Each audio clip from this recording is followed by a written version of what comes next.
ప్రభు దినంలో ఆరాధన చేరువచ్చినటువంటి సహోదరి సహోదరులకు పిల్లలకు ప్రవేశం వందనాలు తెలియజేస్తున్నాను. మనం స్తుతియాగం చెల్లించేటప్పుడు చివరి పాట పాడుకున్నాం. ప్రేమ శాశ్వత కాలం ఉండును అనే పాట పాడుకున్నాం. గ్రంథంలోంచి కూడా ఈరోజు ప్రేమను గురించి కొంత సమయము ధ్యానిస్తాం. హెబ్రీ పత్రిక 13వ అధ్యాయము మొదటి వచనం చదువుకుందాం. హెబ్రీ పత్రిక 13వ అధ్యాయం మొదటి వచనం. సహోదర ప్రేమ నిలురముగా ఉండనీయుడి. సహోదర ప్రేమ నిలువరముగా ఉండనీయుడి. సహోదర ప్రేమ స్థానిక సంఘంలో అవసరమైనది. గ్రంథం కూడా అదే విషయాన్ని హెచ్చరిక చేస్తూ ఉంది. సహోదర ప్రేమ నిలువరముగా ఉండనీయుడి. కాన్స్టెంట్గా ఉండాలి, స్థిరంగా ఉండాల్సిన అవసరం ఉంది. సహోదర ప్రేమ లేకుండా స్థానిక సంఘము అభివృద్ధి చెందదు. సహోదరుల మధ్య అటువంటి ప్రేమపూర్వకమైనటువంటి వాతావరణము ఉండాలి అని గ్రంథం మనల్ని హెచ్చరిక చేస్తూ ఉంది. ఈ సహోదర ప్రేమ మనకు ఏ విధంగా వస్తుందని ఆలోచన చేస్తే, ఇది క్రీస్తు ప్రభువారి యొక్క మాదిరికరమైన ప్రేమ. ప్రభువారే మనకు ఏ విధంగా సహోదరులను ప్రేమించాలో నేర్పారు. ఎఫెసీ పత్రిక 5వ అధ్యాయము 2వ వచనంలో క్రీస్తు ప్రభువారు మనల్ని ఏ విధంగా ప్రేమించారో ఆ విధంగా మనం కూడా సహోదరులను ప్రేమించాలని ఆయన మాదిరి చూపినట్టుగా మన గ్రంథంలో కనబడుతుంది.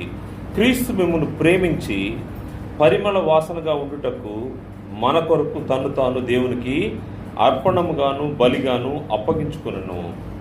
అలాగనే మీరును ప్రేమ కలిగి నడుచుకునుడి.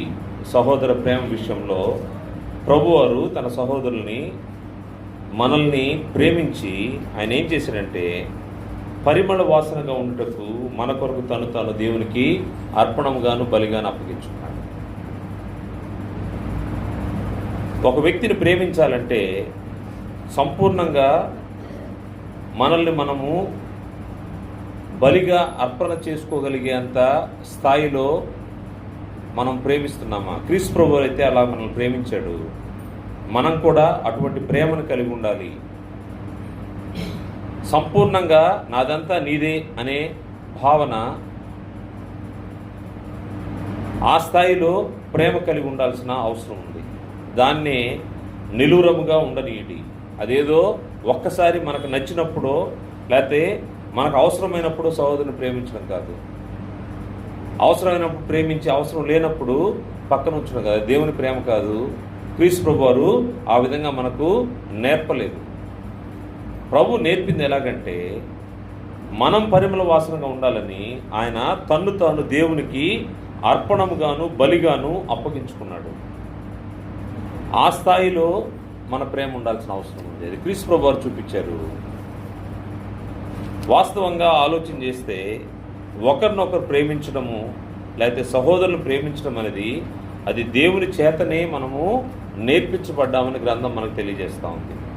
దేవుని చేతనే నేర్పించబడ్డామంట సహోదర ప్రేమ అంటే ఏంటో. కారణం ఏంటంటే దేవుడు ప్రేమమయుడు. ఆయన ప్రేమించి తన ప్రియకుమారుణ్ణి మన కోసము ఆయన బలిచ్చాడు.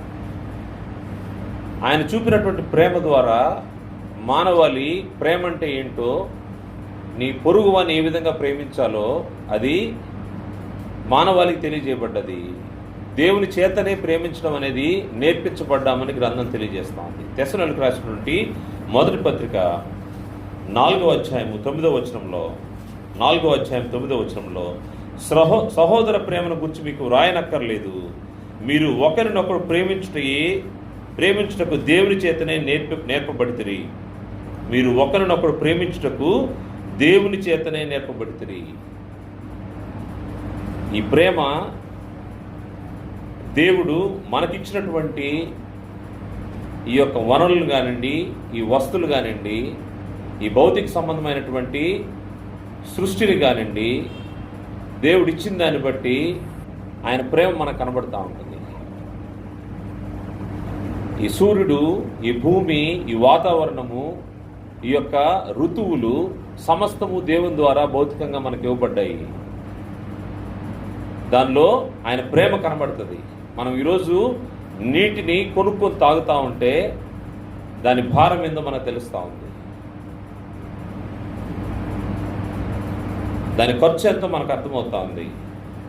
రాబోయే కాలంలో ఆక్సిజన్ కూడా కొనుక్కోవాల్సి ఉంటే, లేకపోతే వర్షం కూడా కురిపించుకోవాల్సిన, కృత్రిమంగా చేసుకోవాల్సిన పరిస్థితి ఏర్పడితే అప్పుడు కానీ మనకు ఆయన ఎంత ప్రేమమయుడో మనకు అర్థం కాదు. ఇవన్నీ పక్కన పెడితే ఇది కేవలము 70 లేదా 80 సంవత్సరాల వరకు ఉండే సమయంలో మనం పొందుకునే మేళ్ళు అనుకోవచ్చు. ఈ భౌతిక సంబంధమైనవి. గర్భఫలం కూడా భౌతిక సంబంధమైనదే. దేవుడిస్తేనే మనకు అవన్నీ అనుగ్రహించబడతాయి. ఇవి దాటుకున్న తర్వాత యుగ యుగాలు ఉండే నిత్య జీవం అనే ఆ ఏర్పాటు ఆయన కుమారుడైన క్రీస్తు ప్రభువు ద్వారా మనకి ఇవ్వబడ్డది. దాంట్లో ప్రేమ ఉంది. ఆయన కుమారుడు మన కోసము బలి చేయడంలో దేవుని యొక్క ప్రేమ మనకు కనబడతా ఉంటుంది. అందువల్లనే దేవుని చేతనే దేవుని యొక్క ప్రేమ మనము పరిశీలనగా గమనిస్తే ఆయన ఎంత ప్రేమమయుడో అటువంటి ప్రేమను ఆయన కుమారుడైన ప్రభువారు కూడా మనకు చూపించారు.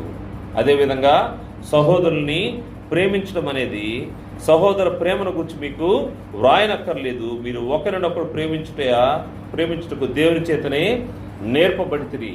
దేవుడే మనకు నేర్పిస్తా ఉన్నాడు. ఆయన సృష్టిని మనం చూసినప్పుడు ప్రేమించడం అంటే ఏంటో మనము నేర్చుకోవాల్సిన అవసరం ఉంది. దేవుని చేతనే నేర్పబడ్డామంట. ప్రభువారైతే తన శిష్యులకి తెలియజేస్తూ ఈ మాట అంటా ఉన్నాడు, మీకు ఒక క్రొత్త ఆజ్ఞ ఇస్తున్నాను, మీ సహోదరుని ప్రేమించాలి, ఒకరినొకరు ప్రేమించాలి అని ప్రభువారు తన యొక్క ఆజ్ఞను తెలియజేస్తున్నాడు. యోహాను సువార్త 13వ అధ్యాయము 34వ వచనంలో, యోహాను సువార్త 13వ అధ్యాయం 34వ వచనంలో, మీరు ఒకరినొకరు ప్రేమింపవలనని మీకు క్రొత్త ఆజ్ఞ ఇచ్చుచున్నాను, నేను మిమ్మల్ని ప్రేమించినట్టే మీరును ఒకరినొకరు ప్రేమింపవలను. ఆయన ఏ విధంగా క్రీస్తు ప్రభువారు మనల్ని ప్రేమించారు. క్రీస్తు ప్రభువారి యొక్క ప్రేమ ఎలా ఉందంటే ప్రాణాన్ని ఇచ్చే ప్రేమ, తన సహోదరుడి కోసము ప్రాణం పెట్టే ప్రేమ. ఆ స్థాయిలో మన ప్రేమ ఉందా? నేను ఏ విధంగా మిమ్మల్ని ప్రేమించానో మీరును ఒకరినొకరు ప్రేమింపవలను. సహోదర ప్రేమ నిలవరంగా ఉండాలి అంటే ప్రభువారు చూపినటువంటి ప్రేమ ఇది ఆజ్ఞ రూపకమైంది. ప్రభువారు చెప్పినటువంటి ఆజ్ఞ, మీకు క్రొత్త ఆజ్ఞ ఇచ్చుచున్నాను, మీరు ఒకరినొకరు ప్రేమించుకోవాలి, ప్రేమ చూపించాలి. ఆయన ఆజ్ఞను పాటించకుండా క్రీస్తు ప్రభువారి యొక్క స్వరూప్యం మనకు రావాలని కోరుకుంటే వచ్చేది కాదు. అది కేవలము మనం ఆలోచించడం వరకే అయిపోతూ ఉంటుంది. అంతకు దాటుకొని వెళ్ళలేని పరిస్థితి. సహోదర ప్రేమ సంఘములో నిలువురముగా ఉండాల్సిన అవసరం ఉంది. ఆ ప్రేమ లేని పక్షంలో క్షేమాభివృద్ధి అనేది జరగకుండా పోతూ ఉంటుంది. సంఘం ఎందుకు క్షేమాభివృద్ధి చెందకపోతుందంటే దానికి కారణము సహోదర ప్రేమ కుంటుపడుతుండేటప్పుడే. అందుకోసమే నిలువరముగా ఉండాల్సిన అవసరం ఉంది. ముఖ్యంగా గ్రంథం చెప్తున్న మాట ఏంటంటే అందరి ఎడల ప్రేమ చూపించాలి, మానవులందరి ఎడల ప్రేమ చూపించాలి. మరి విశేషంగా విశ్వాస గృహము చేరిన వారి ఎడల, విశ్వాస గృహం అంటే దేవుని ఇంటికి చేరిన వారి ఎడల, మన అన్నదమ్మును మనం ప్రేమిస్తూ ఉంటాము. కారణము రక్త సంబంధమై ఉంటుంది. వారికి మనకు మధ్య అనురాగం ఉంటుంది. దాన్ని బట్టి మనం వాళ్ళని ప్రేమించవచ్చు, తల్లిదండ్రులు ప్రేమించవచ్చు, లేకపోతే బంధువులు ప్రేమించవచ్చు. అంతకంటే శ్రేష్టమైనటువంటి క్రీస్తు ప్రభువారి యొక్క రక్తములో మనము కొనబడ్డాము. ఈ రక్త సంబంధము ఆత్మ సంబంధమైనటువంటి రక్త సంబంధం. ఈ రక్త సంబంధంలో మనము ప్రేమ కలిగి ఉండాల్సిన అవసరం ఉంది. ఆ ప్రేమనే తెలియజేస్తూ సహోదర ప్రేమ నిలువరముగా ఉండనీయడని గ్రంథం హెచ్చరిక చేస్తూ ఉంది. ఒకవేళ నువ్వు సహోదరుని ప్రేమించాలని అంటూ ప్రేమిస్తే అని మళ్ళీ అడుగుతున్నారు ఏంటని అడగచ్చు. ఇంకో మాట అంటాను, నీ సహోదరుని నిజంగా ప్రేమిస్తే ఏంటి, నిజంగా అనే మాట కూడా మళ్ళీ వస్తూ ఉంది. అంటే అబద్ధ ప్రేమలు కూడా ఉంటాయా? ఉండే అవకాశం ఉంది. అబద్ధ ప్రేమలు కూడా అవి పైకి ఉంటాయి. అవి లోపల నుంచి ఆత్మ సంబంధమైన వ్యక్తుల హృదయాల నుంచి వచ్చే ప్రేమ నిజమైన ప్రేమ. నీ సహోదరుని నిజంగా ప్రేమిస్తే నువ్వేం చేయాలో గ్రంథం తెలియజేస్తాను. వాటిని ఈరోజు గ్రంథంలోంచి పరిశీలన చేస్తాము. నీ సహోదరుని నిజంగా నువ్వు ప్రేమిస్తే నీ సహోదరుని యొక్క మేలు కోరుకుంటావు. సహోదరుడు ఆత్మ సంబంధంగా మంచి మార్గంలో నడవాలని అతని మేలు కోరుకుంటావు. సహోదరుని యొక్క మేలు కోరుకోవడము ఆయన ప్రేమించడంలో మొదటి భాగమైనది.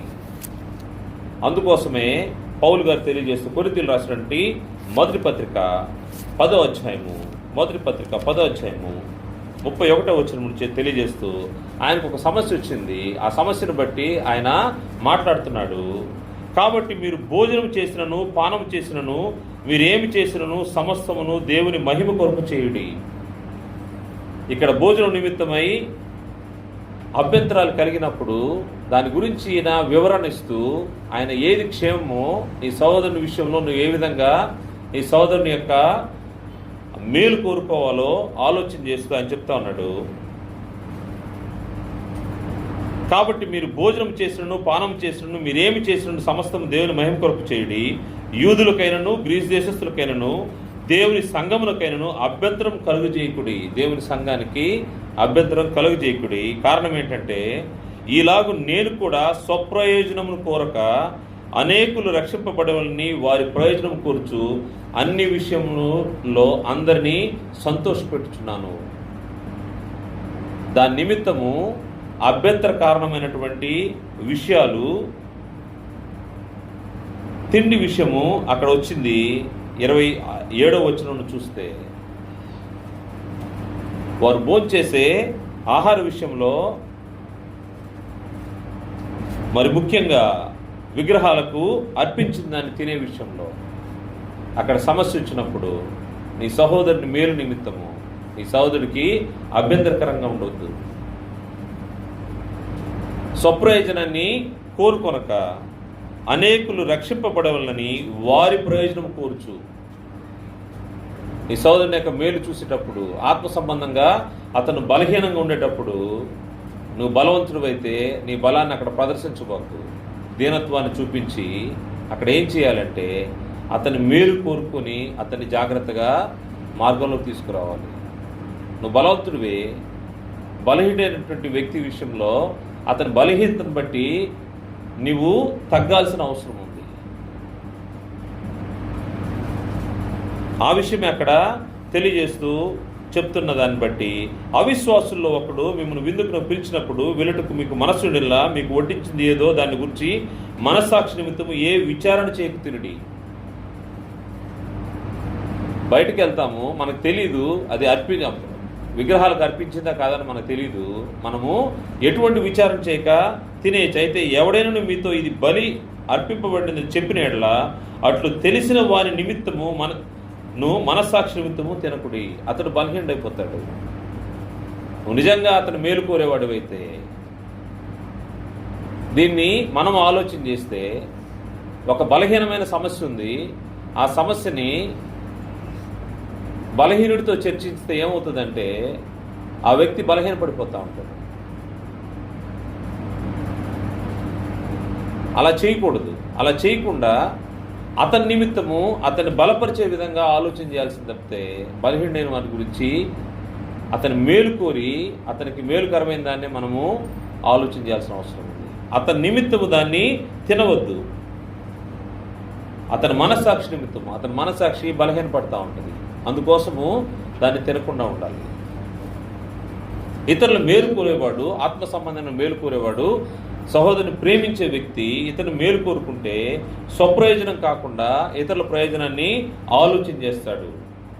అందుకోసం పౌలు గారు చెప్తాడు, అన్ని విషయంలో అందరినీ సంతోషపెట్టుచున్నాను. ఆయన బలవంతుడే, కానీ బలహీనుల దగ్గర ఉండేటప్పుడు వాళ్ళ కోసం ఆయన తగ్గి ఉన్నట్టుగా వాళ్ళ ప్రయోజనాన్ని ఆలోచన చేస్తున్నట్టుగా మనకు కనబడతాం. ఫిలిప్పీ పత్రిక 1వ అధ్యాయము సహోదరుల మేలు కోరాల్సిన అవసరం ఉంది. నిజంగా సహోదరుని ప్రేమిస్తే సహోదరుని యొక్క మేలు కోరుకుంటాము. ఫిలిప్పీ పత్రిక 1వ అధ్యాయము 7వ వచనం నుండి పౌలు గారు ఫిలిప్పీల గురించి భారం కలిగి ఆయన చెప్తున్నటువంటి మాట, నా బంధకముల యందును నేను సువార్త పక్షమును వాదించుట యందును దానిని స్థిరపరచుట యందును మీరందరూ ఈ కృపలో నాతో కూడా పాలువారై ఉన్నారు కనుక నేను మిమ్మల్ని నా హృదయంలో ఉంచుకుని ఉన్నాను. ఇందుచేత మిమ్మల్ని అందరినీ గురించి ఇలాగూ భావించడం నాకు ధర్మమే. క్రీస్తు యేసు యొక్క దయారసమును బట్టి మీ అందరి మీద నేను ఎంత అపేక్ష కలిగి ఉన్నానో దేవుడే నాకు సాక్షి. మీరు శ్రేష్టమైన కార్యములను వివేచింపగలవారొకటకు మీ ప్రేమ తెలివితోనూ సకల విధములైన అనుభవ జ్ఞానంతో కూడినదై అంతకంతక అభివృద్ధి పొందవలననియు ఇందువలన దేవునికి మహిమ స్తోత్రము కలుగునట్లు మీరు యేసుక్రీస్తు వలన నీతి ఫలంతో నిండుకున్న వారై క్రీస్తు దినమునకు నిష్కపటును నిర్దోషులను కావాలని ప్రార్థించుచున్నాను. ఒక సహోదరుడు ఎదుటి సహోదరుని యొక్క క్షేమాభివృద్ధిని, ఆత్మ సంబంధించిన అభివృద్ధిని కోరుకుని అతని గురించి ప్రార్థన చేయాల్సిన అవసరం ఉంది. నువ్వు నిజంగా నీ సహోదరుని ప్రేమిస్తే, నీ సహోదరుడి యొక్క మేలు గురించి ఆలోచన చేస్తే నువ్వు అతను తప్పుగా చూడాల్సింది. ముందుగా అతన్ని ప్రేమించాలి, అతని కోసము ప్రార్థన చేయాలి, అతను ఆత్మ సంబంధంగా స్థిరపడాలని అతని కోసము ప్రార్థన చేయాలి. క్రీస్తు దినమునకు నిష్కపటులను నిర్దోషులు కావాలని ప్రార్థించున్నాను. వారు క్షేమంగానే ఉన్నారు, ఆత్మ సంబంధంగా బలంగానే ఉన్నారు. అయినప్పటికీ పౌలు గారు ఇంకా వారి గురించి ప్రార్థన చేస్తూ ఉన్నాడు. ఎందుకంటే ఎక్కడన్నా బలహీనలు ఉంటారేమో. మేలు కోరే వ్యక్తి సహోదరుని ప్రేమిస్తే, నువ్వు నిజంగా నీ సహోదరుని ప్రేమిస్తే నువ్వు ఏ విధంగా ఉండాలంటే వారి కోసము ప్రార్థన చేసేవాడిగా ఉండాలి. వారి బలహీనతల విషయంలో వారు బలం పొందడానికి, ఆత్మ సంబంధంగా బలపడడానికి నీ ప్రార్థన అవసరమైంది. వారి గురించి అటువంటి భారం కలిగి ఉండాలి. కానీ వారు బలహీనలే అని వారిని పక్కన పెట్టే పరిస్థితి ఉండకూడదు. సహోదర ప్రేమ విషయంలో సహోదరుని మేలు కోరాల్సిన అవసరం ఉంది. రెండో విషయం చూస్తే సహోదరుని యొక్క సమస్త విషయాల్లో మనము పాలు పంచుకోవాల్సిన అవసరం ఉంది. ఒక వ్యక్తి యొక్క ఇరుకు ఇబ్బందులు, అతని యొక్క ఆత్మ సంబంధమైనటువంటి అవసరతల్లో మనము పాలు పొందుకోవాలి, షేర్ చేసుకోవాలి. అతని ఇబ్బంది ఏంటో తెలుసుకొని అతనితో చర్చించి అతని సంతోషంలో పాల్గొనాలి, అతని దుఃఖంలో మనం పాల్గొనాలి, అతని సమస్యల్లో పాల్గొనాలి. కేవలము ఆయన హెల్తీగా ఉండేటప్పుడు ఆయన దగ్గరికి పోతాను కాదు, ఆయన ఇరుకు ఇబ్బందులు ఉండేటప్పుడు కూడా ఆయన గురించి ఆలోచన చేయాలి, ఆయన గురించి ప్రార్థన చేయాల్సిన అవసరం ఉంది. నువ్వు నిజంగా సహోదరుని ప్రేమిస్తే ఏం చేయాలంటే, సహోదరుడు కష్టాల్లో ఉన్నాడు, ఇబ్బందుల్లో ఉన్నాడు, ఇరుకులో ఉన్నాడు, లేకపోతే ఒక సమస్యలో కొట్టుమిట్టాడుతున్నాడు, అతన్ని పోయి ఆదరించి పలకరించి మాట్లాడి ఆ సమస్య నుంచి బయటపడేసే విధంగా ఆత్మ సంబంధంగా గ్రంథానుసారంగా అతన్ని హెచ్చరించి బయటికి తీసుకురావాల్సిన అవసరం ఉంది. అదేవిధంగా ఒక సహోదరుడు మన దగ్గరికి వచ్చి మనతో ప్రేమపూర్వకంగా మాట్లాడుతుంటే మన సమస్యలు మనం కప్పెట్టుకోకూడదు. మన సమస్యలు మనము సహోదరులతో చెప్పుకోవాలి, షేర్ చేసుకోవాలి. సమస్యలు ఎప్పుడైతే మనము ఒకరితో ఒకరు పంచుకుంటామో అది సంతోషం మాత్రమే కాదు, సహజంగా మనం జరిగేది ఏంటంటే ఏదైనా సంతోష సమయాల్లో సోదరులందరూ పిలిపించుకొని కృతజ్ఞత చెల్లించడానికి ప్రార్థన పెట్టుకుంటాం, లేకపోతే చేస్తాము. సమస్య వచ్చినప్పుడు ఎవరిని పిలవము, మనకై మనం పరిష్కరించుకోవాలనో, లేకపోతే ఈ సమస్య తెలిస్తే అవతల వ్యక్తులు ఏ విధంగా అనుకుంటారనో మనము దాన్ని లోపల ఉంచుతాము. అది సరైన విధానం కాదు. వీటిని షేర్ చేసుకోవాల్సిన అవసరం ఉంది. నిజంగా మనం సహోదరుని ప్రేమిస్తే అది ప్రేమపూర్వకమైన వాతావరణంలో జరగాల్సిన అవసరం ఉంది. రోమపత్రిక 12వ అధ్యాయంలో, రోమపత్రిక 12వ అధ్యాయము 15వ వచనంలో, సంతోషించు వారితో సంతోషించుడి, ఏడ్చు వారితో ఏడుడి, ఒకరితోనొకడు మనస్సు కలిగి ఉండుడి. ఇటువంటి మనస్సు, నువ్వు సహోదరుని ప్రేమిస్తే నువ్వు ఆగవు. సమస్య ఉండేటప్పుడు ఆగవు. ఆ సమస్య పరిష్కారం కోసము నీ వంతుగా నీవు ఒక అడుగు ముందుకేస్తావు. అదేవిధంగా నీ కోసం సహోదరుడు వస్తే ఆ సహోదరుని తిరస్కరించు. సహోదర ప్రేమ ఈ విధంగా ఉండాల్సిన అవసరం ఉంది. ఒక సమస్య నుంచి గట్టెక్కడానికి తను ప్రయత్నం చేయాలి, ఇంకో సహోదరుడు వచ్చినప్పుడు ఆ సమస్య విషయంలో తనకు సహకరించాల్సిన అవసరం ఉంది. ఇవన్నీ ఎందుకు ఆలోచన చేస్తున్నామంటే, ప్రేమ శాశ్వత కాలం ఉండునని పాట పాడుకుంటూ మాత్రమే కాదు, ఆ ప్రేమ అన్నిటినీ సహించే విధంగా మన జీవితాల్లో ఆత్మ సంబంధంగా వాటిని ఆలోచన చేసి మనకొచ్చే చిన్న చిన్న సమస్యల్ని పరిష్కరించుకునేదానికి సహోదరుల ఎడల మనము ప్రేమ చూపించాల్సిన అవసరం ఉంది. దానికి మనము షేర్ చేసుకోవాలి, మన భారాన్ని షేర్ చేసుకోవాలి. చేసుకున్నప్పుడు సహోదరుల ద్వారా మనకు ప్రేమపూర్వకమైనటువంటి ఆదరణ వస్తూ ఉంటుంది. అలా కాకుండా మనం దాచుకున్నామంటే దానివల్ల ప్రయోజనం లేదు. సంతోషించు వారితో సంతోషించుడి, ఏడ్చు వారితో ఏడుడి. గ్రంథం మనల్ని హెచ్చరిస్తుంది, ఒకరినొకడు మనసు కలిగి ఉండుడి. ఒకరి విషయంలో ఒకరము బాధ్యులంగా ఆలోచన చేసి ప్రేమ కలిగి ఆదరించుకోవాల్సిన అవసరం ఉంది. ఎప్పుడైతే ఆ విషయాలు మనం పంచుకుంటామో అప్పుడే ఇటువంటి ప్రేమపూర్వక వాతావరణం వస్తుంది. సహోదర ప్రేమ నిలబరంగా ఉండేదానికి అవకాశం వస్తూ ఉంటుంది. ఇంకో విషయాన్ని చూస్తే, నా సహోదరుని క్షమించే మనస్సు. సహోదరుడు ఏదైనా తప్పిదం మన ఏళ్ళ చేసినప్పుడు క్షమించగలిగే మనస్సు ఉండాల్సిన అవసరం ఉంది. మనం దేవుని ప్రేమను చూసాము, క్రీస్తు ప్రభువు యొక్క ప్రేమను చూసాము. మనం చేసే తప్పుల గురించి ఆలోచన చేస్తూ ఉంటే, మనం చేసే పొరపాట్ల గురించి ఆలోచన చేస్తూ ఉంటే, తండ్రి అయిన దేవుడు ఎన్నిసార్లు మనల్ని మొత్తేయాలో, ఎన్నిసార్లు మనకు పనిష్మెంట్ ఇవ్వాలో, ఎన్నిసార్లు మనల్ని తిరస్కరించి బయటకు గెంటేయాలో, ప్రతినిత్యం ఆయనకు విరోధంగా ఏదో ఒక కార్యక్రమాన్ని ప్రతిదినం మనం జరిగిస్తూనే ఉంటాం. కానీ ఆయన ప్రేమ చూపించాడు. అటువంటి ప్రేమ మనము మన సహోదరులను కలిగి ఉండాలి అని గ్రంథము తెలియజేస్తూ ఉంది. క్రీస్తు ప్రభువు వారు కూడా తెలియజేశాడు. రోమపత్రిక 12వ అధ్యాయంలో 14వ వచనంలో, మిమ్మల్ని హింసించు వారిని దీవించుడి కానీ శపింపవద్దు. హింసించు వారిని దీవించుడి. ఇది శరీరానికి చాలా కష్టమైన మాట. ఇది హింసించే వాళ్ళని దీవించాలంటే అది కుదిరే పని, కుదురుతుంది. క్రీస్తు ప్రభువు వారు చేసిన పని అది. తండ్రి, వీరేం చేయుచున్నారో వీరెరుగురు కనుక వీరిని క్షమించుము. ఆయన పొందుతున్న హింస ఎంత ఘోరంగా వారు ఆయన్ని బాధ పెడుతున్నారో సిలువకు తీసుకెళ్లేటప్పుడు, అంత కష్టమైన పరిస్థితుల్లో కూడా ప్రభువారు పలికిన మాటలంట ఉన్నాయి. హింసించు వారిని దీవించుడు కానీ శపింపవద్దు. ఇవి లోకంలో జరగవు. క్రీస్తు సంఘములో, దేవుని ఇంటిలోనే ఇటువంటి ప్రేమపూర్వక వాతావరణము కావాలని దేవుడు ఈ మాటలు మనకు హెచ్చరిక చేస్తా ఉన్నాడు. హింసించే వారిని దీవించడం ఇది బయట జరగని పని. ఎందుకంటే బయట ఒకరు ఏదన్నా చేశారంటే దానికి డబల్గా దాని ప్రతీకారం తీర్చుకునే లోకం అది. లోకంలో అటువంటి పరిస్థితులు ఉంటాయి. కానీ దేవుని ఇంటిలో మాత్రము ఇది లోబడే స్వభావం కలిగినటువంటి నూతన సృష్టి. ఈ నూతన సృష్టిలో ఎలా ఉంటుందంటే దీవించడమే, హింసించే వారిని దీవించడమే, వారి కొరకు ప్రార్థన చేయడమే.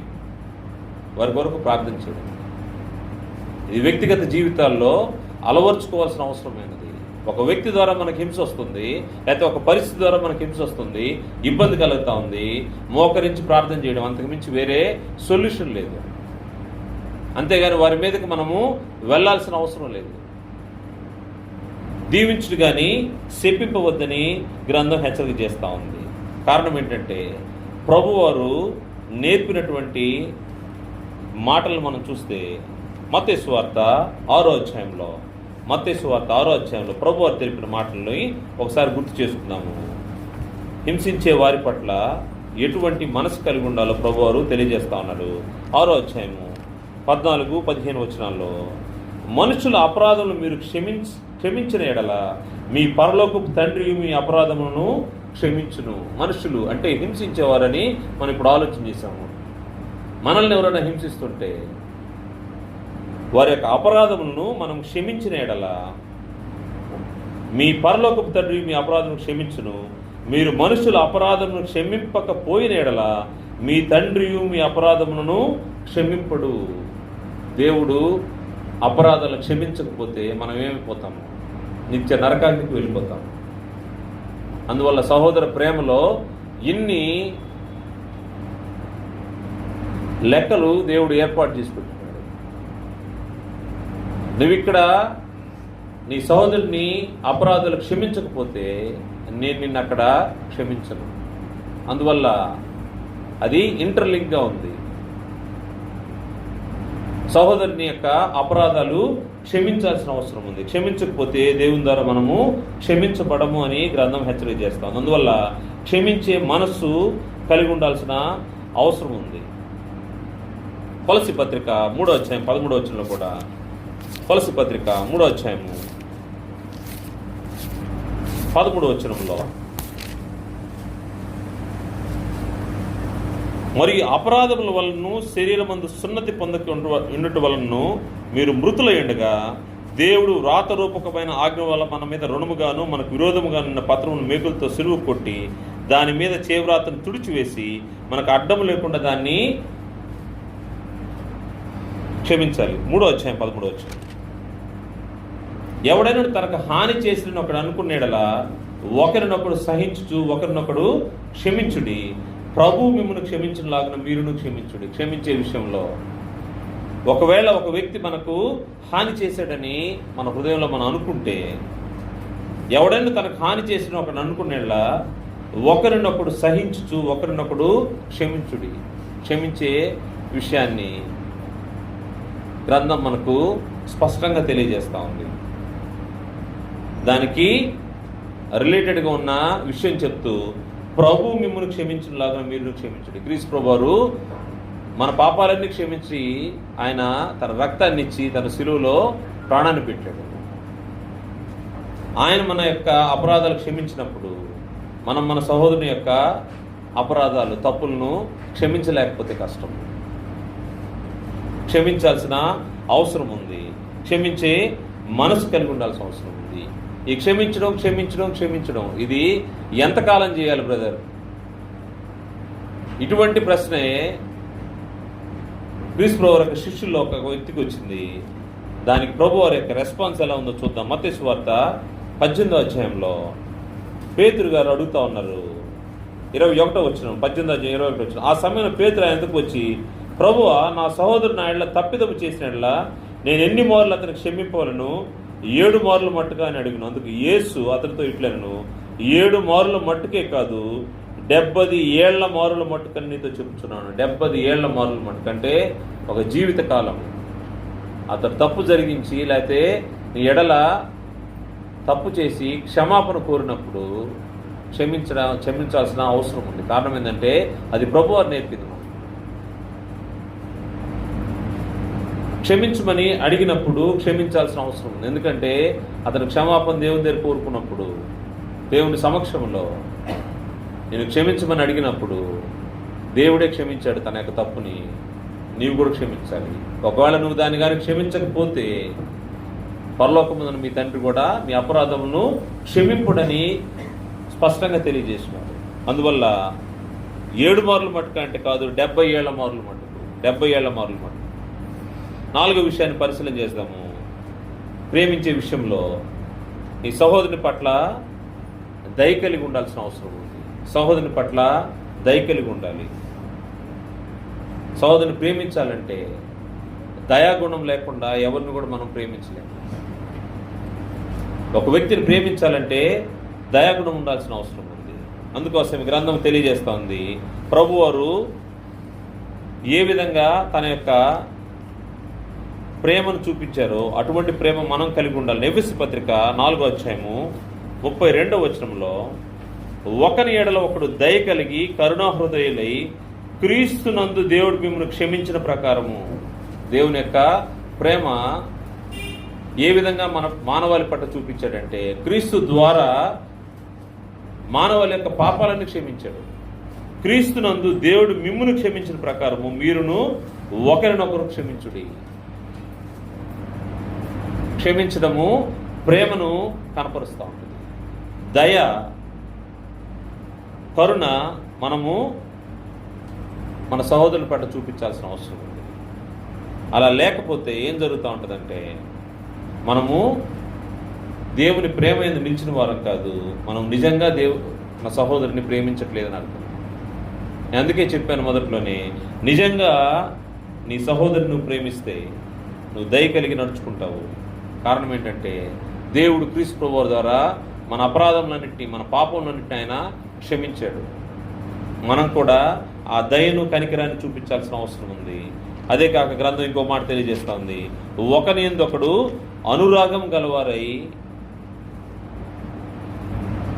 ప్రేమను చూపించాల్సిన అవసరం ఉంది. ఒకరి యందు ఒకరు అనురాగం కలిగి ఉండాలంట. రోమపత్రిక 12వ అధ్యాయము 9వ వచనం చూస్తే, రోమపత్రిక 12వ అధ్యాయము 9వ వచనం నుండి, మీ ప్రేమ నిష్కపటమైనది ఉండవలను, ప్రేమను గురించి చెప్తూ, ప్రేమ నిష్కపటమైనది ఉండవలను, చెడ్డదానిని అసహించుకుని మంచిదాన్ని హత్తుకుని నుండి, సహోదర ప్రేమ విషయంలో ఒకరినొకడు అనురాగం గలవారై ఘనత విషయంలో ఒకరినొకడు గొప్పగా ఎంచుకునుడి.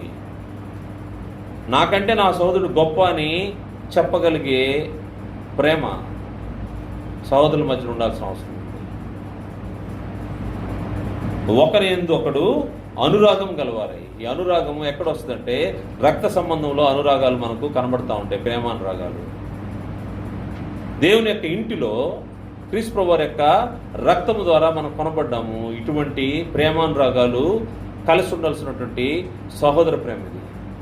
అందుకోసమే మీ ప్రేమ నిష్కపటమైనది ఉండవలను. నిజంగా ప్రేమిస్తే అనే మాట మనకు వచ్చింది మొదట్లోనే. నిజంగా ఎందుకన్నారంటే ఈ ప్రేమ కపటమైంది కూడా ఉండే అవకాశం ఉందనే, మీ ప్రేమ నిష్కపటమైంది ఉండవలననే హెచ్చరిక మనకు జరుగుతూ ఉంది. మీ ప్రేమ నిష్కపటమైంది ఉండవలను, చెడ్డదానిని అసహించుకుని మంచిదానిని హత్తుకుని నుండి, సహోదర ప్రేమ విషయంలో ఒకరిని ఒకడు అనురాగం గలవారై ఘనత విషయంలో ఒకరినొకడు గొప్పగా ఎంచుకుని.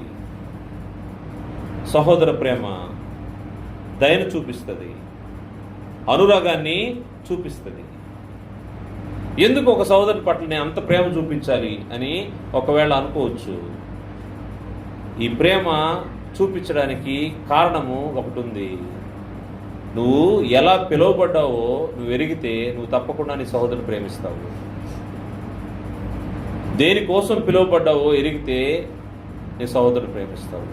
ఎలా పిలువబడ్డావు? నువ్వు దేవుని చేత పిలువబడ్డావు. నువ్వు మామూలుగా రాలా, మనుషులు చెప్తే రాలా, మనుషులు పిలిస్తే ఇక్కడికి రాలేదు, మనుషులు పిలిస్తే ఈ వాతావరణంలోకి నువ్వు రాలేదు. దేవుని చేత ఏర్పరచబడిన వాడివి, దేవుని పిలుపును అందుకొని దేవుని ఇంట్లోకి ప్రవేశించిన వాడివి. నీ మధ్య ప్రేమ ఎలా ఉండాలంటే, దాని తర్వాత పిలువబడిన పిలుపు ఏమిస్తుందో నీకు తెలుసు, నిత్యత్వాన్ని ఇస్తుంది. ఆ నిత్యత్వం కోసం నువ్వు సహోదరుని ప్రేమించాల్సిన అవసరం ఉంది. ఇక్కడ ప్రేమించక నిత్యత్వాన్ని పోగొట్టుకుంటామా? అందుకోసం గ్రంథము హెచ్చరిక చేస్తుంది. కొలస్సీ పత్రిక 3వ అధ్యాయము 12వ వచనంలో, కొలస్సీ పత్రిక 3వ అధ్యాయము 12వ వచనంలో, కాగా దేవుని చేత ఏర్పరచబడిన వారును పరిశుద్ధులను ప్రియులైన వారికి తగినట్లు, మన క్రియలు, మన యొక్క ఆలోచనలు, మన ప్రేమించే విధానం ఎలా ఉండాలంటే దేవుని చేత ఏర్పరచబడిన వారు. ఇది ఒకసారి గుర్తు తెచ్చుకోవాలి. ఈ సహోదరుని ప్రేమించే విషయంలో నేను దేవుని చేత ఏర్పరచబడ్డాను, నేను సహోదరుని ఇలాగ ప్రేమించాలి. దేవుని చేత ఏర్పరచబడిన వారును పరిశుద్ధులను ప్రియులైన వారికి తగినట్లుగా ప్రేమ చూపించేటప్పుడు ఈ క్వాలిటీస్ అన్నీ నేను కనపరచాలనే మనసు కలిగి, నేను దేవుని చేత పిలువబడ్డాను, పరిశుద్ధుడిని,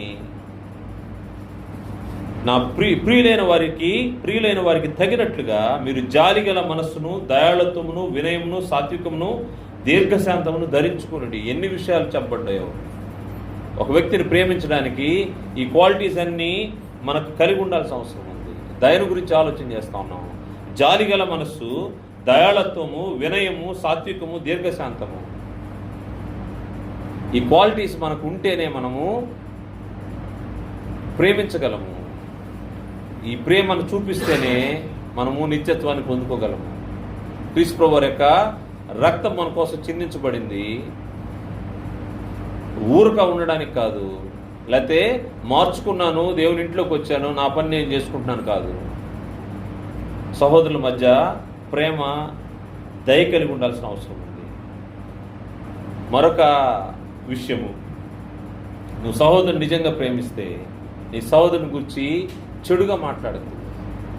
నీ సహోదరుని గురించి చెడుగా మాట్లాడకు. చెడు ఉంటే వ్యక్తిగతంగా వెళ్ళి అతన్ని దిద్దడానికి ప్రయత్నం చేయి. కారణం ఏంటంటే నువ్వు దిద్దితే అతను మార్చుకొని మంచిగా వచ్చేదానికి అవకాశం ఉంది. నీ చెడు గురించి, ఒక వ్యక్తి చెడు గురించి ఇంకొక దగ్గర మాట్లాడద్దు. దానివల్ల ప్రయోజనం లేదు, దానివల్ల నష్టమే. అందుకోసమే యాకోబు పత్రికలు తను రాస్తూ చెప్తున్న మాట, యాకోబు పత్రిక 3వ అధ్యాయము 10వ వచనం చూస్తే, 3వ అధ్యాయము 10వ వచనం నుండి,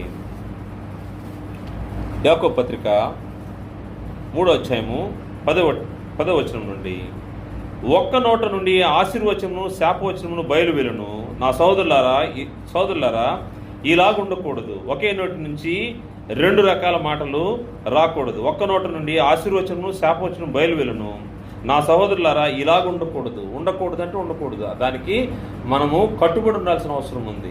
గ్రంథం చెప్పింది దానికి కట్టుబడాలా. కట్టుబడకపోతే క్రీస్తు యేసునందు ఉండేవాళ్ళం కాదు, లోకంలో మామూలుగా డినామినేషన్లు ఉన్నట్టే, పెద్ద డిఫరెన్స్ ఏమీ కనబడదు. నీటి బుగ్గలో ఒక్క జల నుండి తీయని నీరును చేదు నీరును ఊరున. నా సహోదరులారా అంజూరపు చెట్టున ఒలివ పండ్లైనను ద్రాక్ష తీగలను అంజూరు పండ్లైనను కాయన అటువలనే ఉప్పు నీళ్ళ నుండి తీయని నీళ్లు ఊరవు. దేవుని యొక్క సృష్టిలో ఏది కూడా వ్యతిరేక దిశల్లో పయనించదు. దేవుడు ఏది చెప్తే అదే. ఇది ఉప్పు నీళ్ళు అంటే ఉప్పు నీళ్లు, మంచినీళ్ళు అంటే మంచినీళ్ళు, అంజూరపు చెట్టు అంటే అంజూరపు చెట్టు, ద్రాక్ష చెట్టు అంటే ద్రాక్ష చెట్టు, అయ్యే పండ్లు కాస్తాయి. దేవుని సృష్టిలో అటువంటి క్రమాన్నే పాటిస్తాయి. మనుషులు మాత్రము స్వతంత్రులుగా చేయబడ్డారు కాబట్టి నాలుక నుండి 2 రకాల మాటలు వినబడతా ఉంటాయి. ఆశీర్వచనము శాపవచనం అట్టగా ఉండకూడదు. అందుకోసం అని చెప్తూ, మీలో జ్ఞాన వివేకము గలవాడేవాడు వాడు జ్ఞానంతో కూడిన సాత్వికము గలవాడై తన యోగ్య ప్రవర్తన వల్ల తన క్రియలను కనపరచవలను. అయితే మీ హృదయంలో సహించుకున్నాను కానీ మత్సరమును వివాదమును ఉంచుకున్న వారితే అతిశయపడవద్దు, సత్యమునకు విరోధముగా అబద్ధమాడవద్దు. ఈ జ్ఞానము పైనుండి వచ్చినది కాక భూ సంబంధమైనది, ప్రకృతి సంబంధమైనది, దయ్యముల జ్ఞానం వంటిదై ఉన్నది. ఎలైనగా మత్సరమును వివాదమును ఎక్కడ ఉండును అక్కడ అల్లరియు ప్రతి నీచకార్యం ఉండును. అయితే పైనుండి వచ్చు జ్ఞానము మొట్టమొదట పవిత్రమైంది. ఈ వార్త ఎవరి కోసం యాకోబు గారు పరిశుద్ధాత్మ ద్వారా తండ్రి దేవుడు యాకోబు ద్వారా ఈ మాటలు పలుకుతా ఉన్నాడు. సహోదరుల కోసమే, సంఘం కోసమే, బయట లోకంలో ఉన్న వాళ్ళ కోసం కాదు. అంటే ప్రకృతి సంబంధమైన దయ్యముల జ్ఞానము సంఘములో అప్పుడప్పుడు పొడచూపుతూ ఉంటుంది. దాని విషయం జాగ్రత్తగా ఉండాలని హెచ్చరిక చేస్తూ చెప్తూ, ఏలైనగా మత్సరమును వివాదమును ఎక్కడ ఉండును అక్కడ అల్లరియు ప్రతి నీచకార్యమును ఉండును. అయితే పైనుండి వచ్చి జ్ఞానము మొట్టమొదట పవిత్రమైనది, తర్వాత సమాధానకరమైనది, మృదువైనది, సులభంగా లోబడింది, కనికరంతోనూ మంచి ఫలముతో నిండుకున్నది, పక్షపాతమైనను వేషధారణను లేనిది ఉన్నది. ఇటువంటి పరిస్థితుల్లో మనం హెచ్చరించబడినప్పుడు ఎంత జాగ్రత్తగా మన పరిస్థితులు చక్కబెట్టుకోవాల్సిన అవసరం ఉందో. సోదరుని గురించి చెడుగా మాట్లాడుతుంది, నీ నోట నుండి ఎటువంటి వస్తాయో. ఆశీర్వచనం వచ్చిందా, అది పైనుండి వచ్చే జ్ఞానము. ఆశీర్వచనము అది పవిత్రమైనది, సమాధానకరమైనది, మృదువైనది. అది సహోదరుల నుంచి దేవుడు ఎక్స్పెక్ట్ చేస్తూ ఉన్నాడు, కోరుకుంటా ఉన్నాడు. అది కాకుండా శాపవచనం వచ్చిందంటే అది ప్రకృతి సంబంధమైంది, అది భూ సంబంధమైంది. దాన్ని కావాలని ఆయన కోరుకోవట్లేదు. ఆయన అందుకోసం క్రీస్తు రక్తంలో మనల్ని కడగలేదు, అందుకోసము ఆయన సహవాసంలో మనల్ని చేర్చలేదు. ఆయన ఎందుకోసము మనల్ని క్రీస్తు ప్రభువు యొక్క రక్తంలో పవిత్రపరిచి పరిశుద్ధపరిచి ఆయన తన ఇంటిలో చేర్చుకున్నాడంటే పైనుండి వచ్చే జ్ఞానము అది ఏ విధంగా ఉంటుందో ఆశీర్వచనమే పలకాలి. కానీ నీ నోట వేరే మాటలు ఉండకూడదు. అవి ఉన్నాయంటే అవి నీ సోదరుని గురించి చెడుగా మాట్లాడుతున్నావంటే అది ప్రకృతి సంబంధమైంది. నువ్వు ప్రకృతి సంబంధమైన మనిషిగానే ఉండిపోతావు. నిత్యత్వంలో ప్రవేశించేదానికి అవకాశాలు ఉండవు. అందుకోసమే సోదరుని గురించి చెడుగా మాట్లాడద్దు. అందుకోసమే దానికి మాదిరికరమైనటువంటి వ్యక్తిని చూపిస్తూ ఆయన ఏ విధంగా తన జీవితాన్ని ఈ భూమిపైన ప్రదర్శించి వెళ్ళాడో ఆయన గురించి మాట్లాడుతూ ఉన్నాడు. పేతురు రాసిన మొదటి పత్రిక 2వ అధ్యాయము 21వ వచనంలో,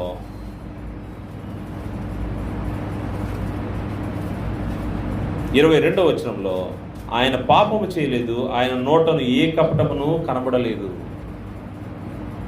తన నోటిలోంచి ఆశీర్వచనాలు వచ్చినాయి కానీ కపటం ఏది కూడా రాలేదంట. ఆయన ఎవరంటే క్రీస్తు ప్రభువారు. క్రీస్తు ప్రభువారి నోట ఏ కపటము లేదు. 2 నాలుకలైతే ఆయనకి లేవు, ఆశీర్వచనమే ఉంది. ఆయన దూషించబడ్డాడు, హింసించబడ్డాడు, శ్రమ పెట్టబడ్డాడు. అయినప్పటికీ ఆయన నోటను ఏ కపటమును కనబడలేదు. తను హింసించే వారి పట్ల కూడా ఆయన ప్రేమను చూపించాడు, వారిని దీవించాడు. తండ్రి దగ్గర వారి క్షేమం కోసము వేడుకున్నాడు. తండ్రి వీరేం చేస్తున్నారు, వీరు ఎరుగురు కనుక వీరిని క్షమించుము, వారి క్షేమాన్ని కోరుకున్నాడు. లేకపోతే వారు శిక్ష అనుభవిస్తారని ఆయన తెలుసు. కాబట్టి ఈ సోదరుని గురించి చెడుగా మాట్లాడదు. ఆయన నందు ఏ కపటము లేదని గ్రంథం మనకు తెలియజేస్తూ ఉంది. గ్రంథం ఇంకో మాట తెలియజేస్తూ ఉంది, శక్యమైతే మీ చేతనంత మటుకు సమస్త మనుషులతో సమాధానంగా ఉండు. సమస్త మనుషులతో సమాధానంగా ఉండాలట. రోమపత్రిక 12వ అధ్యాయము 17-18 వచనాల్లో శక్యమైతే మీ చేతనంత మటుకు సమస్త మనుషులతో సమాధానంగా ఉండు. సహోదరు ప్రేమ నిలవరంగా ఉంటే, నిజంగా నీ సోదరుని ప్రేమిస్తే సోదరుని గురించి చెడుగా ఎక్కడ మాట్లాడవు. తర్వాత ఒక సోదరుని యొక్క మార్గము సరిగా లేకపోతే, ఇందాకే అనుకున్నాము, ఒక సోదరుడు ఏదన్నా తప్పిదంలో ఉన్నాడు, సోదరుని మార్గం సరిగా లేదు, అతన్ని సరి చేయాల్సిన అవసరం ఉంది, అతన్ని సరైన దారిలోకి నడిపించాల్సిన అవసరం ఉంది. ఆ బాధ్యత కూడా సోదరుగా నీ మీదే ఉంది. అది నువ్వు ప్రేమ చూపించే దాన్ని బట్టి నీ సహోదరుడు మార్చుకొని దేవుని మార్గంలోకి మరలా వచ్చేదానికి అవకాశం ఉంది. దాని గ్రంథం ఏం చెప్తుందంటే అది క్రీస్తు నియమం అని చెప్తా ఉంది. ఒక సహోదరుడు తప్పిదములు ఉంటే అతన్ని తీసుకురావడం, నశించిన దాన్ని వెదకి రక్షించడం అనేది క్రీస్తు ప్రభువారు మనకు చూపినట్టు మాదిరి. ఆయన అందుకోసం ఈ భూమి మీదకి వచ్చాడు.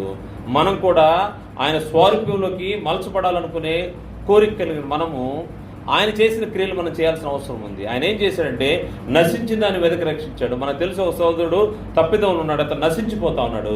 అతన్ని జాగ్రత్తగా తీసుకొని రావాలి. అతనికి 2 రాళ్ళు వేసి బయటికి తరివేయడం కాదు, అతన్ని జాగ్రత్తగా పట్టుకురావాలి. గలతీ పత్రిక 6వ అధ్యాయం 1వ వచనంలో సహోదరులారా, ఒకడు ఏ తప్పిదంలోనైనా చిక్కుకునేలా ఆత్మ సంబంధులైన మీలో ప్రతివాడు తాను శోధింపబడుతునేమని తన విషయమై చూసుకొనుచు సాత్వికమైన మనస్సు అటు వారిని మంచి దారికి తీసుకొని రావాలను. సాత్వికమైన మనసుతో అతన్ని అటాక్ చేసి కాదు, అతన్ని నొప్పించి కాదు, ప్రేమపూర్వకంగా సాత్వికంతో. ఒక వ్యక్తి తప్పులో ఉన్నాడు, అతన్ని జాగ్రత్తగా పట్టుకుని రావాల్సిన అవసరం ఉంది. సాత్వికమైన మనసుతో అటు వారిని మంచి దారికి తీసుకొని రావాలను. ఇది క్రీస్తు వారు చూపిన మాదిరి. ఆయన ఇతరుల పట్ల కింద వచనం చూస్తే ఒకని భారములను ఒకడు భరించి ఈలాగు క్రీస్తు నియమమును పూర్తిగా నెరవేర్చుడి. ఇది క్రీస్తు నియమము, నశించిన దాన్ని వెదకి రక్షించడం. దేవుని జ్ఞానంలోంచి బయటికి వెళ్ళిపోతా ఉన్నాడు, దేవుని దారి నుంచి తప్పిపోతా ఉన్నాడు. అటువంటి వ్యక్తిని రక్షించాల్సిన అవసరం ఉంది. అది మన బాధ్యత. దాని ద్వారా నువ్వు నీ సహోదరుల పట్ల నీ ప్రేమని నిలువరంగా ఉంచేదానికి అవకాశం ఉంటుంది. నీ సహోదరుని హెచ్చరించి అతన్ని జాగ్రత్తగా తీసుకొచ్చేదానికి అవకాశం ఉంటుంది. అలా తీసుకొస్తే ఏం చేసినట్టు అవుతుందో ఒకసారి యాకోబు పత్రిక 5వ అధ్యాయం 19వ వచనంలో ఆ విధంగా తప్పిపోయిన వ్యక్తిని తీసుకొస్తే ఏం జరుగుతుందో తెలియజేస్తూ 19వ వచనం, నా సహోదరులారా, మీలో ఎవడైనా సత్యము నుండి తొలగిపోయినప్పుడు మరి ఒకడు అతన్ని సత్యమునకు మళ్లించిన యెడల పాపిని వాని మార్గము నుండి, తప్పు మార్గం నుండి మళ్లించువాడు మరణము నుండి ఒక ఆత్మను రక్షించి అనేక పాపములు కప్పివేయనని తాను తెలుసుకున్న వలను. మరణం నుండి ఒక పాపిని, ఒక ఆత్మను రక్షించినట్టు. నువ్వు హెచ్చరించకపోతే, నువ్వు సాత్వికంతో అతనితో మాట్లాడకపోతే ఏం జరుగుతూ ఉంటుందంటే అతడు పాపంలో జోగిపోయి మరణానికి వెళ్ళిపోతాడు. అతని ఆత్మను నువ్వు రక్షించలేవు.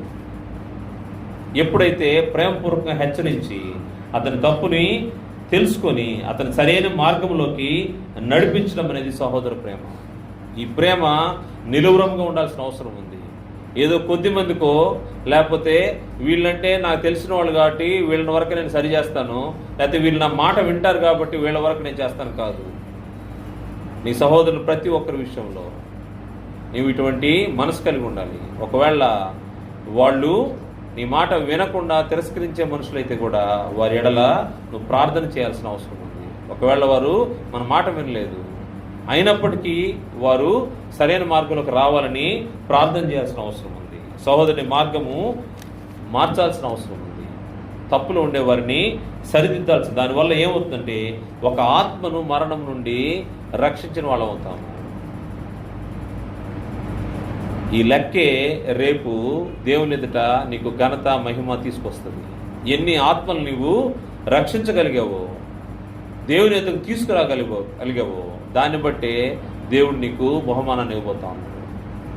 దాన్ని బట్టి మనం ఎంత ప్రేమ చూపించాల్సిన అవసరం ఉందో గ్రంథం మనకు తెలియజేస్తుందో చూద్దాం. అదేవిధంగా విశ్వాస సంబంధంగా బలహీనలైన వారిని బలపరచాల్సిన అవసరం ఉంది. ఒక వ్యక్తి గురించి నువ్వు ప్రేమను చూపించాలంటే విశ్వాస సంబంధంగా బలహీనలై ఉంటారు, అటువంటి వాళ్ళని బలపరచాల్సిన అవసరం ఉంది. రోమపత్రిక 14వ అధ్యాయము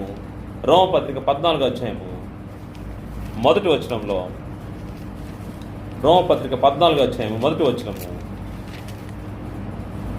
విశ్వాస విషయం బలహీనుడైన వారిని చేర్చుకునడి, ఆయనను సంశయములు తీర్చుటకు వాదములు పెట్టుకునవద్దు. ఒక వ్యక్తి విశ్వాస విషయంలో బలహీనుడు, అది నీకు తెలుసు, నువ్వు బలవంతుడివి, అతన్ని చేర్చుకోవాలి. సాత్వికంతో అతనికి సరిగా చెప్పాల్సిన అవసరం ఉంది, అంతేగాని అతనితో వాదాలు పెట్టుకోవాల్సిన అవసరం లేదు. ఎందుకంటే అతను అర్థం చేసుకునే స్థాయిలో లేనప్పుడు అతనికి ఎంతవరకు అర్థమవుద్దో అంతవరకు చెప్పి అతన్ని అలౌ చేయాలి. అప్పుడు ఆటోమేటిక్గా కొంతకాలాన్ని తను అర్థం చేసుకొని నీ స్థాయికి ఎదుగుతూ ఉంటాడు. అతను విశ్వాస విషయంలో బలహీనుడు, అటువంటి వాడిని చేర్చుకుని, అటువంటి వాడిని తరివేయడని చెప్పలేదు, చేర్చుకుని. విశ్వాస విషయంలో బలహీనులైతే వారిని చేర్చుకొని వారి దగ్గర సాత్వికంతో మాట్లాడి వారిని బలపరచాల్సిన అవసరం ఉంది. వారితో వాదాలు పెట్టుకోకూడదు. వాదాలు పెట్టుకుంటే ఏమవుతుందంటే అతడు రక్షణ నుండి తొలగిపోయే అవకాశం ఉంది. అందువల్ల సహోదరుని విషయంలో ప్రేమ కలిగి ఉంటే బలహీనైన వారిని బలపరచాల్సిన అవసరం ఉంది. ధైర్యం చెడ్డు వారిని ధైర్యపరచాల్సిన అవసరం ఉంది. బలహీనులకు ఊతమియాల్సిన అవసరం ఉంది. తెస్సలోనికీయులకు రాసినటువంటి మొదటి పత్రిక 5వ అధ్యాయము, తెస్సలోనికీయులకు రాసినటువంటి మొదటి పత్రిక 5వ అధ్యాయము 14-15 వచనాల్లో, 5వ అధ్యాయం 14-15 వచనాల్లో, సహోదరులారా, మేము మీకు బోధించింది ఏమనగా, అక్రమంగా నడుచుకున్న వారికి బుద్ధి చెప్పుడి, ధైర్యం చెండు వారిని ధైర్యపరచుడి, బలహీనులకు ఊతమీయుడి, అందరి ఎడల దీర్ఘశాంతము గలవారైండి.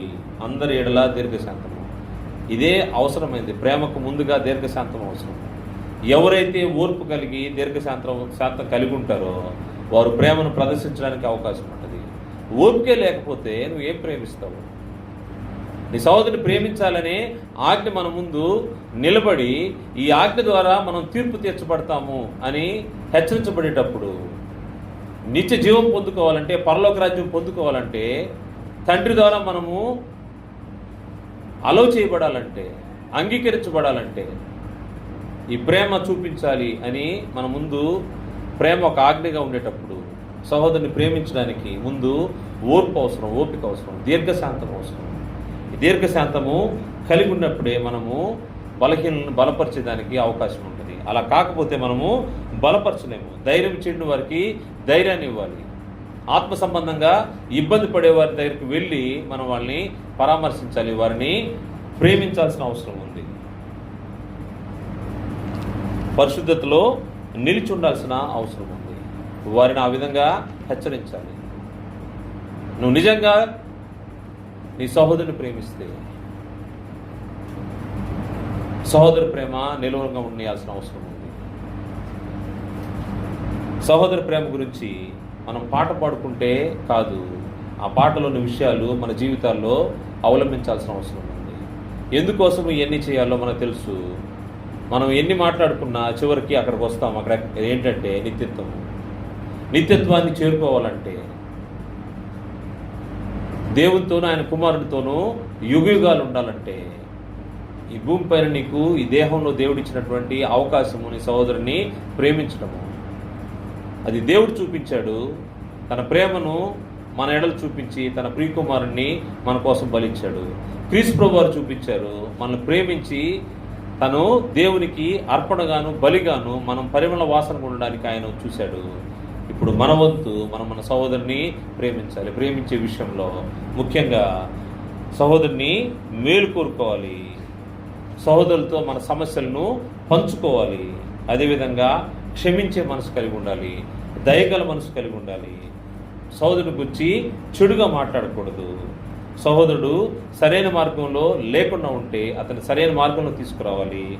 చివరిగా విశ్వాస సంబంధంగా బలహీనుడిగా ఉంటే అతన్ని బలపరచాల్సిన అవసరం ఉంది. వీటన్నిటి ద్వారా మనం ఏం చూపిస్తామంటే ప్రేమను మనము చూపిస్తాము. ఇదే సహోదర ప్రేమ. ఈ సహోదర ప్రేమను నిలువరముగా ఉండనీయండి. దాని ద్వారా మనకు జరిగే మేలు ఏంటంటే మనము నిత్య జీవాన్ని పొందుకుంటాం. అందువల్ల నిత్య జీవాన్ని పొందుకోవడానికి మన సహోదరుని ప్రేమించాలని ప్రభుపేట మనం చేస్తూ ముగిస్తున్నాను. అందరికీ వందనాలు.